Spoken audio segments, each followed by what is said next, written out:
This is Dustin Coleman, Cole-TAC. We've talked about you coming on the show for quite a while. You've got great products. You've been growing like freaking crazy. I noticed in some of your videos you've just extended your building and you're doing all things. Give us a little bit of the background of Cole-TAC. Right. So my wife and I, we started Cole-TAC in our spare bedroom back in 2015. So we've been doing it now just 10 years. And it was meant to just be a side little hobby business for her. Started with suppressor covers, and at the time, I was actually an engineer for Ruger.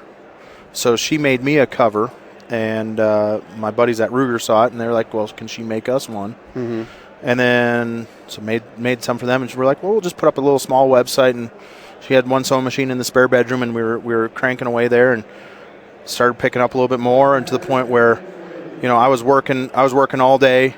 We'd run kids around in the afternoon to all their different events and activities, and then put them to bed when they were little, like 8:30, 9 o'clock, and then we'd just sit there and just sew away till like 3 or 4 in the morning. Jeez. And that, and it was at that time I'm like, I got to figure out, I can't do both forever.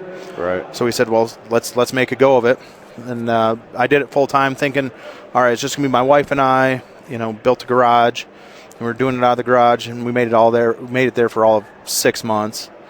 Bought a building, started hiring people, and we kind of grew decently out there in and we started. I was out in New Hampshire. Not originally from there, but I was a gun guy, and I got a chance to work for Ruger, so it was awesome.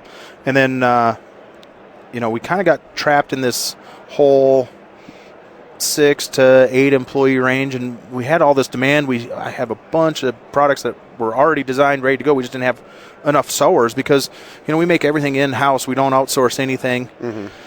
And so we started looking for a new place and tried to find states that were gun friendly and business friendly, which wiped out a whole chunk of the country. So it came down to South Dakota and Wyoming.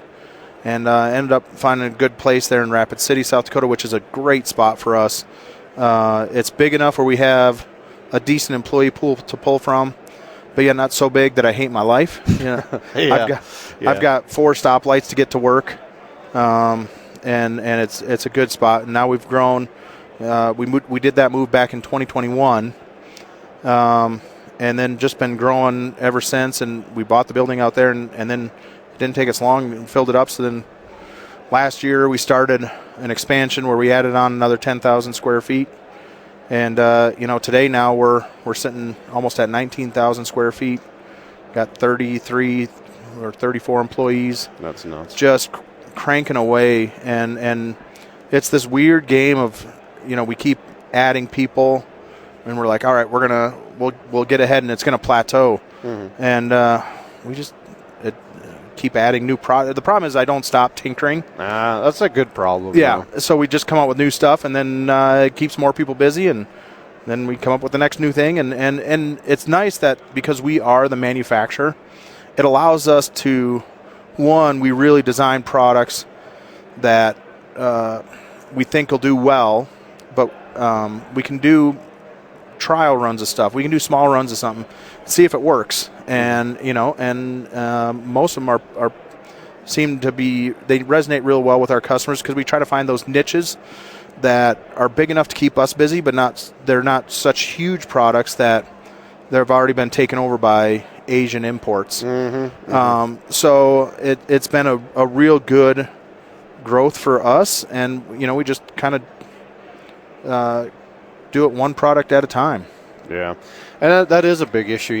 It seems like the Asian companies find your product, copy it, and try to stay in front of it. I mean, you've always had that problem with everything, trying to stay in front of that part. And we've talked about this on the podcast quite a bit today, is the firearms industry is changing so damn fast to try and stay out in front of everything, and then everybody else is coming out with something new. And if you guys offer so many aftermarket things for stuff, right, to try and keep building on that's got to be freaking hard.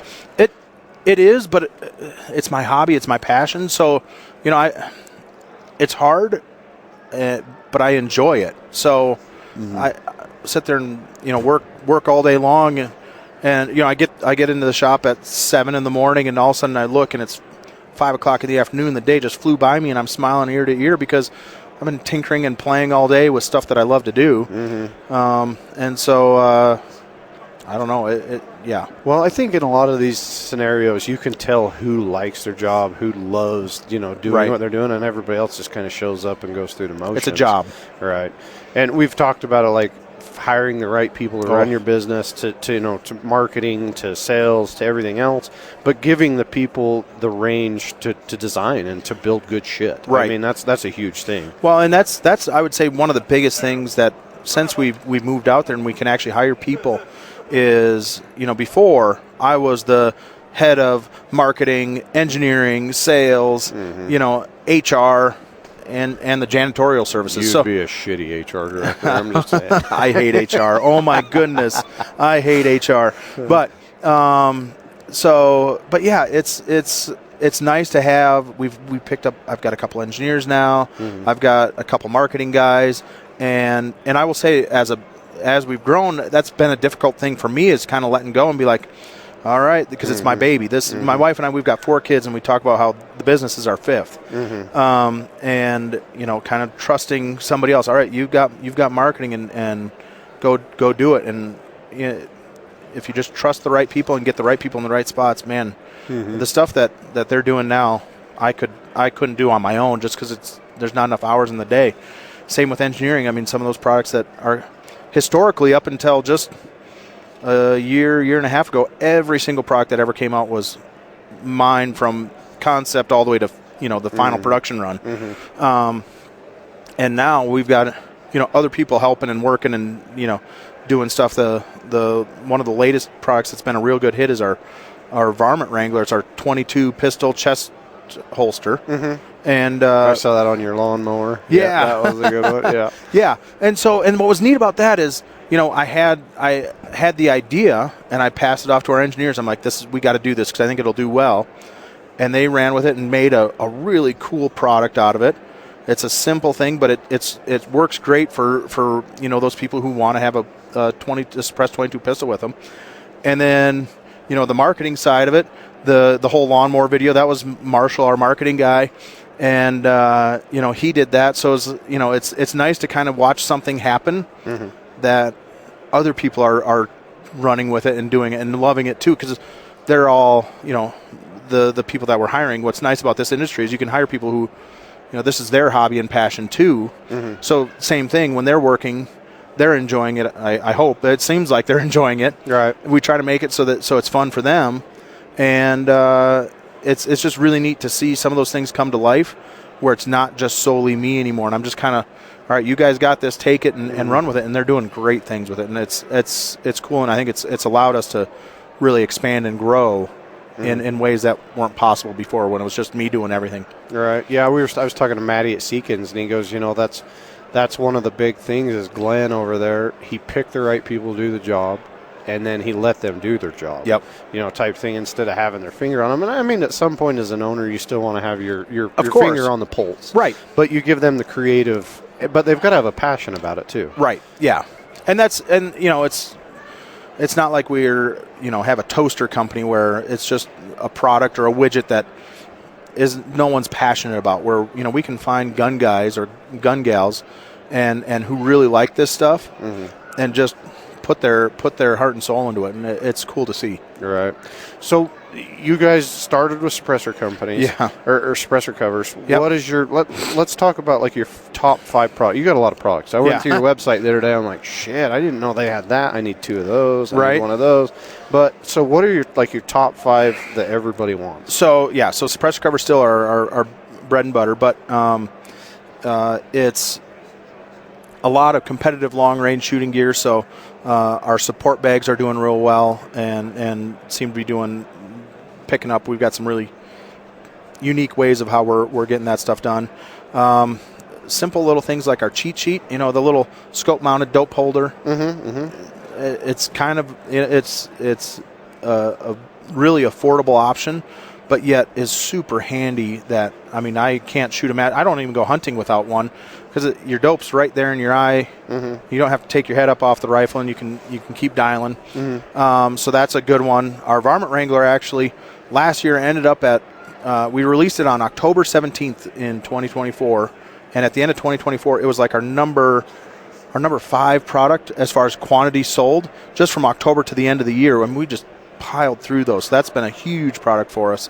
And then, our rifle cases have been slowly getting up there now in numbers, because I think people are feeling it and seeing that it's actually a quality item that we're making here, and we stand behind it. And it just, what's hard with a lot of the soft rifle cases is they're not built for such tall optics. You get a vertical grip and a bolt action rifle, and then a decent sized scope on top. Most soft cases, they're built for, I swear most of them are built for lever guns with nothing on it, and it's just Grandpa's old 270. Yeah, right. And then if you put any kind of muzzle device or a suppressor on, no way is it going to fit. So we really try to tailor it to that kind of crowd that we try to help out and support and are active in ourselves. And one of the big things that I like about soft cases, like for instance, I've had a couple custom rifle cases, like the hardback cases made for my rifles, but then only that rifle will fit in it. Yeah. So what's nice is I take a lot of them, I'll take all the foam out, leave a small thing of foam on the bottom, and just put a soft case in there. Right. With like a drag bag soft case. Right. And then it fits everything. Right. Anything that fits in that case I can take anywhere. Well, and what we're hearing too is a lot of our customers who are going on some of these hunts, they're sitting there and they're flying with this hard case, if they're going any distance with it. But then once you get to where you're at, well, you don't want to be carrying around a hard case, because they're huge. They're huge. They're hard. They bang into stuff. They're heavy. Some of these guys who are flying in, the pilots won't let you put a hard case in the plane. Takes too much room. Yeah, too much room, too much weight. So, that's been a real good product for us. And, we're hopefully here, once we get caught up with production, we got some more colors and a couple different variations of it coming out. But that's been a real good product for us. Good. Yeah, I mean, the growth and everything. I know you moved to down there with Clough. He kind of was the Clough. He was the. I talked to him back at SHOT Show 2020. We've known each other for a long, long time, and at that we were starting to look in 2020, early 2020 and 2019. Like, all right, we probably should look for a place to go. And talking to him at SHOT Show, we're considering trying to set up another shop somewhere else so we can grow. He's like, you should really look at Rapid City. And when I told my wife, hey, we really should look at South Dakota, she had only seen the east side of the state. And if you've ever been to, have you been to South Dakota? The Badlands or whatever? Well, but no, the east side is like flat prairie, farmland. And my wife, she'd only seen that side. And she's like, I'm not moving to the flat prairie. There's no way. Windy SOB. Yeah. But then, we took a trip out to Rapid City there, and it's in the Black Hills, and it's just beautiful country. It's kind of this little hidden gem. Most people wouldn't think that we've got some mountains in South Dakota, and it's cool because we can, especially Rapid City is right at the foothills of the Black Hills, so within 20 minutes you can be up in the mountains, or go 20 minutes the other direction. You're out in the prairie and you want to start shooting ELR stuff. You got plenty of room to do that. You go down to the Badlands, that's another 20 minutes away, 40 minutes away, and you're in, it looks like this weird desert type environment. We've got like this weird diverse topography and geography there that just I don't know any place else that's like it. Yeah. I've heard nothing but good about it. Silencer Central was just in here, and I think they're in that area, aren't they? They're on the bad side of the state. They're on the east side of the state where it's flat and prairie, but they're South Dakota too, so I can't beat on them too bad. The old Dakota, I was giving them crap. I'm like, have you got the accent yet? North Dakota and South Dakota. The walleyes are biting real good, eh? Somebody's going to get all offended with that. So what sets – here's the thing. I'm a suppressor connoisseur. Love suppressors. Got 30-something of them. Not enough. Well, I know that, but the problem is, if anything ever happens to me, somebody's going to have to pay a lot of taxes. Yeah, I know. But what sets your suppressor covers apart? Well, I mean, so the big thing that, most of our covers that we're making are custom made to order. So people, when they go on our website, they can pick out the exact color combinations that they want, and then they put in the length and diameter of their actual suppressor, and we custom make it to that exact size. So our system feeds from our website right to our cutting machine, and it stretches the pattern accordingly. That's cool. So that way it's made just for them, and it literally writes their order. Our CNC cutting machine, it writes the order number onto their piece of fabric that we start with, and then we match that up with their order sheet, and it goes through our production line, and it's a really streamlined process. So we can make custom covers. Right now we're shipping. Usually we start a new batch every Monday. So if you order it on a Thursday, by the next Monday it's being cut out and it's shipping out that next week. So we're making custom covers at a rate that is kind of crazy, and I think people want custom colors, and they want to fit exactly how they want. That's a big one. And then the performance wise, we've got several different models. So if you're worried about mirage and bolt gun work, you're trying to keep the mirage down, we've got really good lightweight options for that, all the way up to you've got a 10.5 inch AR and you're doing mag dumps, and the temperatures are getting just obnoxious, and you're more worried about safety and melting something else around you. We've got covers that have some really high-end materials that can handle those types of temperatures, and it does really good work. That's good. I mean, there's a lot of, let me phrase this, not all suppressor covers are created equally. Right. Well, and that's been a hard thing for us, is trying to educate people. If someone orders that cover that's really intended for bolt guns and mirage, and then ends up putting it on a short-barreled rifle, it's gonna break down and it's gonna melt. It happens, and we try to put it all over the website. Like, make sure you pick the right cover for the right application. But because we have a lifetime warranty, even when people do stuff like that, we take care of them and swap it out. We'll either remake it or give them a full credit and they buy the right one. And we just try to really, build lifetime customers. That's our, and especially now that I've got more people, kind of dealing with that stuff. We've got a customer service lady who, just talking to her about, hey, just make the customer happy, and that's all that matters. Because I'm not worried about this particular order. If maybe if we lose some money on this one order, but we treat them right, they're going to come back again, and we want to capture them for their entire life, and not just one sale. So we're really trying to look at the long term, and trying to grow this company that way.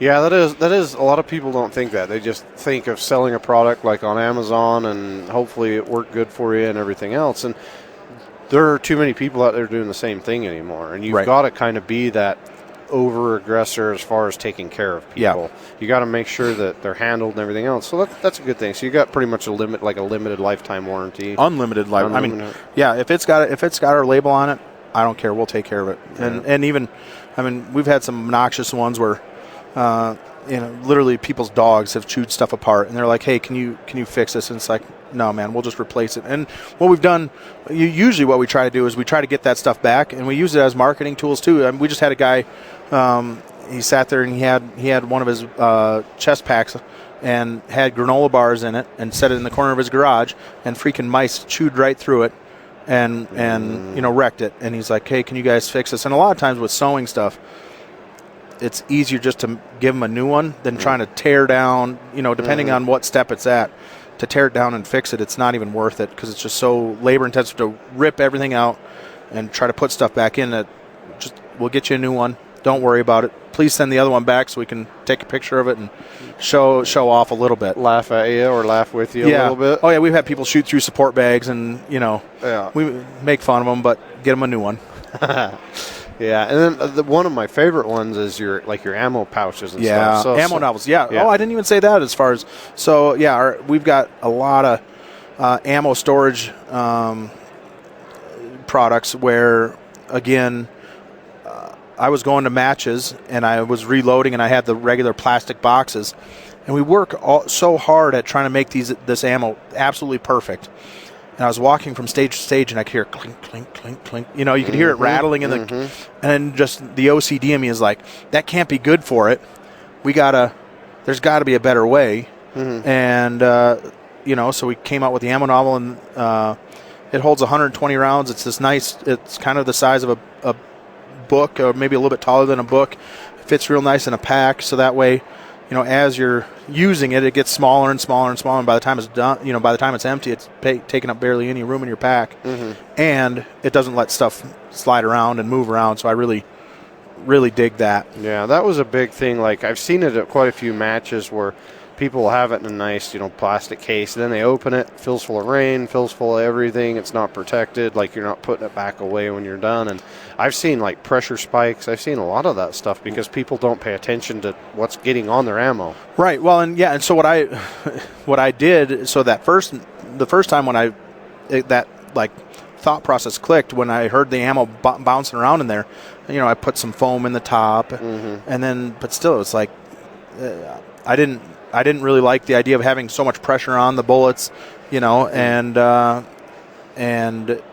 other thing too is, your ammo box is it's whatever size it is, it's huge, whether it's full or empty, and they don't fit in a bag real well, and so it was kind of born out of that, and that's been a really good product for us, and that one was the first one for us that we really started learning about sewing automation, because sewing is, out of all the I'm an engineer by education and background before this, and I've dealt with plastics manufacturing, metal manufacturing, and sewing manufacturing is the hardest to automate out of all of them because there's nothing you can grab onto for the fixturing for sewing. It's all just soft and floppy, and it's hard to make fixtures for it. So that one was the one that pushed us to start trying to figure stuff out, and we've really come up with a good system that we try to automate as much as we can, and because it makes a much better product. So the first time we came out with the ammo novel,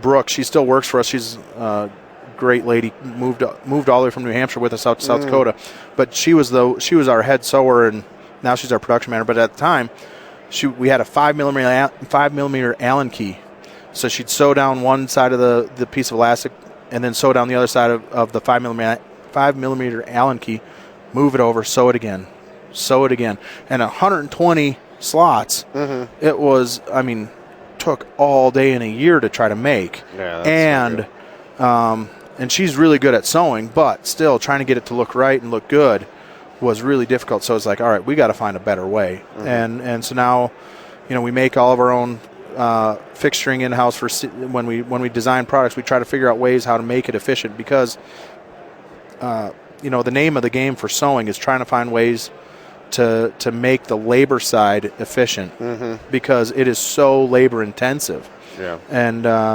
so that pushed us, and now we use it on as many products as we can. And it's part of the whole design process is, hey, as you're designing this, if we have to change up a little bit, but we can get it on a CNC sewing machine, let's try to really find ways to make that happen because it makes a better product. It makes it faster, and it just makes it a better deal for our customers in the end. Yeah, everybody's got, I keep saying it time and time again, everybody kind of has that Amazon mentality, where they need it now. And when you have that many SKUs, I can imagine it's probably pretty freaking hard to make sure that all those SKUs are going out the door in a timely manner. Yeah, but out of all the other things, I'm a data geek, and so we've got some good ways to see how stuff's moving through our shop, and we really try hard, and we have a decent way of keeping most everything in stock all the time, because people want it now. Amazon has made us all impatient. They want it. Yeah, and actually, custom rifles are the same way. Everybody's like, "Oh no, it takes too long." Well, you're building something custom, man. Right, but we've actually just did this 2 weeks ago. We switched and cut off USPS, and now most of our stuff, because we get such good deals with FedEx, we ship most everything FedEx 2-day because customers want it, and our stuff is small enough and light enough. We get good enough deals that we can do that. But USPS, man, they've been just choking this year. We cut them off because, so starting from the beginning of the year up until 2 weeks ago when we cut them off, or a week ago when we cut them off, they lost on average 8 packages a week. Holy shit, that's a lot of money. That's a lot of money. And then you have the customers sit there and call up and like, where's my package at? You need to call somebody at the post office and figure out where my stuff's at. And it's like, who do you call at the post office? There's nobody to call at the post office.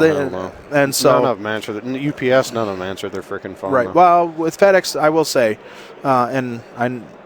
we've got a good rep with FedEx and we ship enough with them now that when something's going wrong, I call her up. I'm like, hey, figure out what's going on with this package, and they can at least attempt to track it down, but they do a much better job of keeping our stuff on track and coming. So and delivered. Yeah. That's got to be super frustrating because then you got to hurry and rebuild the same thing, and you've got to put insurance on everything at that point. Right. Well, but the post office try to file an insurance claim with the post office. Good luck.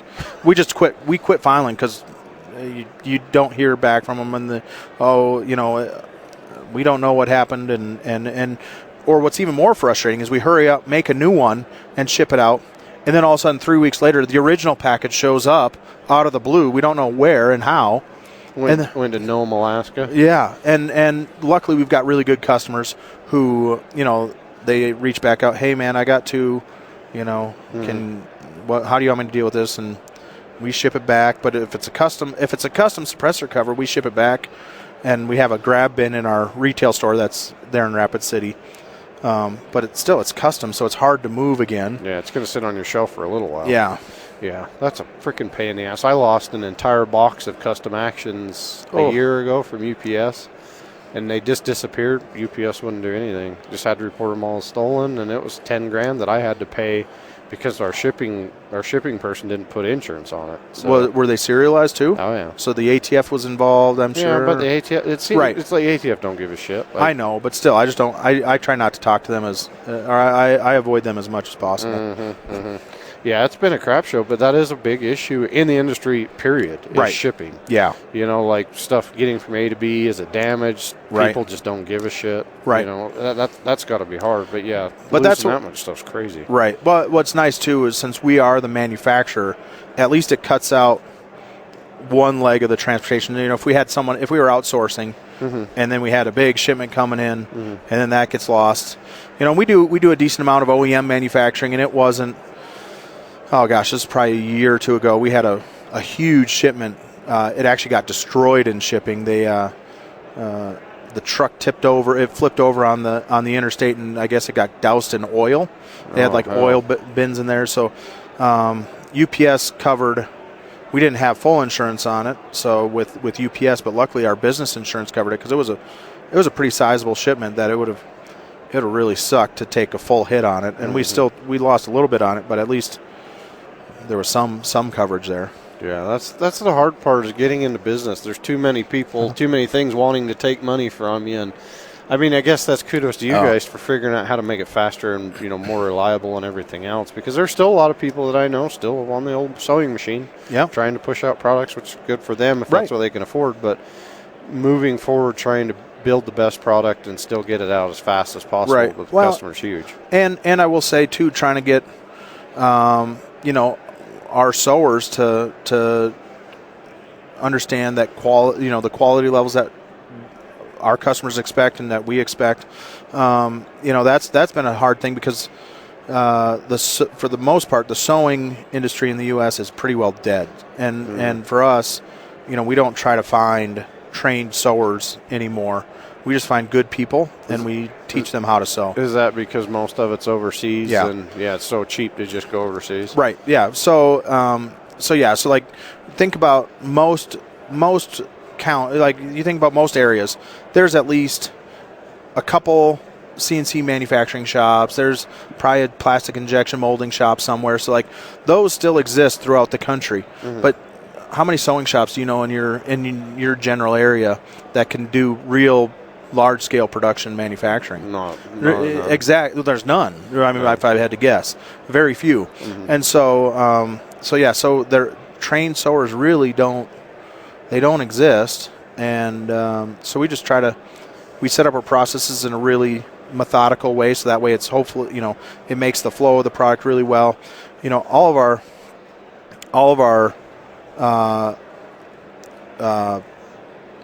products, all of our processes, or all of our machines, that's what I want to say. All of our machines are on wheels.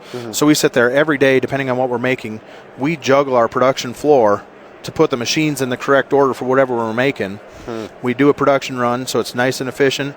When we're done with that product, we move the machines out of the way and set up the next cell and do it again. And so we just really, and that helps, I would say, just in the sewers too, as far as, okay, step 1, we're on this machine. Step 2, we're on this machine. Step 3, we're on this machine. So that way it helps them and tries to make it an easy process for them so they're not struggling all day trying to figure out, well, how does this thing even go together? Because some of our patterns, we've gotten some pretty complex patterns over the years now, and it can really throw you for a loop if you were just to be thrown, a pile full of pieces and say, all right, make it, and then they've got to try to figure it out from there, and it gets difficult. Yeah, that's got to be a freaking struggle. Well, what are so we've kind of talked about precision. I know you've released some new like hunting style stuff. What's your most popular on the hunting side? So we've got a really neat bino harness that has a magnetic closure. That's kind of our little twist on it, where the whole flap, there's a whole row of magnets. It's a magnetic zipper. So you can reach your hand right through it, pull out your binos, and it shuts right behind you. And it's real quiet and quick that way. That's been a real good product for us. We released a support bag that is more hunting oriented, so it's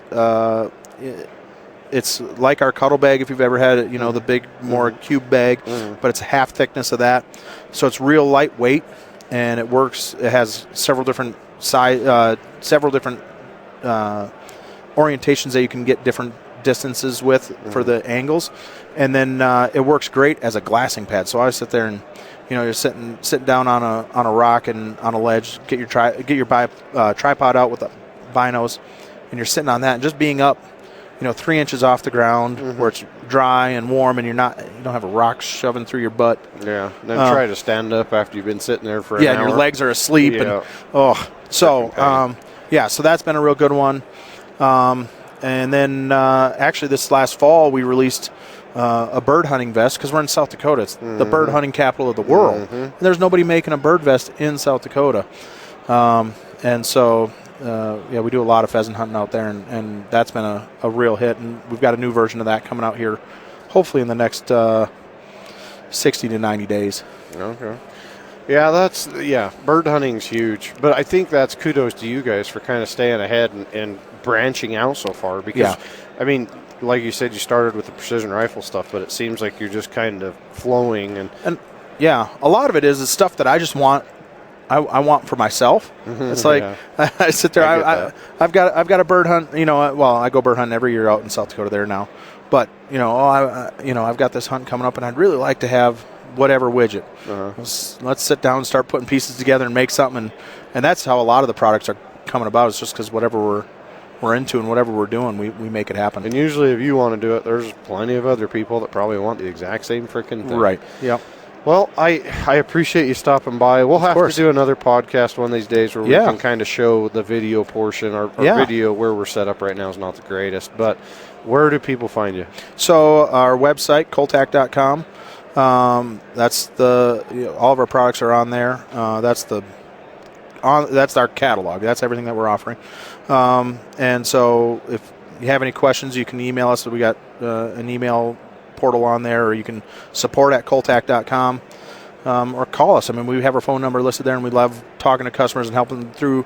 There's some times where people aren't sure, which product is, which support bag is really going to work best for their application that they're looking for, or which suppressor cover, especially suppressor covers, talking about that education side of it. Hey, this is the caliber and barrel length that I'm planning on running this setup. What cover is going to be best for me? Call us out there. And then social media, we're pretty active on Facebook and Instagram, and love interacting with customers on there. Yeah, that's a big thing. It's amazing how many companies, like, you hear people like, man, I've called, no one answers, no one returns my phone call and everything else. But it's like, let's say in a lot of situations, it saves you a lot of time because, in my side of things, customers have a lot of questions. They order the wrong thing, and then they call me back freaking out because, like, well, this isn't what I wanted. Well, you didn't. You got to call us and let us know what you want. Right. Yeah. And that, again, I know what it's like to be on that side where you sit there and try to call it. You've got a question, And you know that your first question is going to lead to 2 or 3 other follow-up questions, depending on what the answer is for the first one. And so you can send emails, and it's going to be a 6-email chain going back and forth, or you just call up and it's 3 minutes and 5 minutes, and you have your problem solved, and you're way better. So we have someone. If the shop is open, there's someone there manning the phone, so that way we can help them out. Well, I appreciate you stopping by. Cole-TAC.com. Appreciate you stopping by, Thank man. you. And I'll see if I need to get some more stuff, and hopefully I can start building some dang content and go shooting again here pretty soon. It's just been, you know how it is when you own a business. It's like you want to do something else at the end of the day. Well, and I swear, especially what's hard this time of year is the daylight. I don't mind cold weather. I just hate the short days. So there's just not enough daylight for me. All of a sudden it's like, I want to go shooting. I'm going to go shooting this afternoon by the time I'm out of work. By the time I'm out of work, it's freaking dark. And then I feel like I'm basically, an anti-gunner at this point for how little I've shot over the last couple months. Yeah, but that's how it goes. And, I don't know. It's hard. Yeah. It's hard to balance life, family, shooting, everything else. Yeah. But I guess you still got to do it. You got to do T&E and shit now. Yeah. Soon, so. All right. Okay. Thanks for stopping by. Thank you for having me. Yep.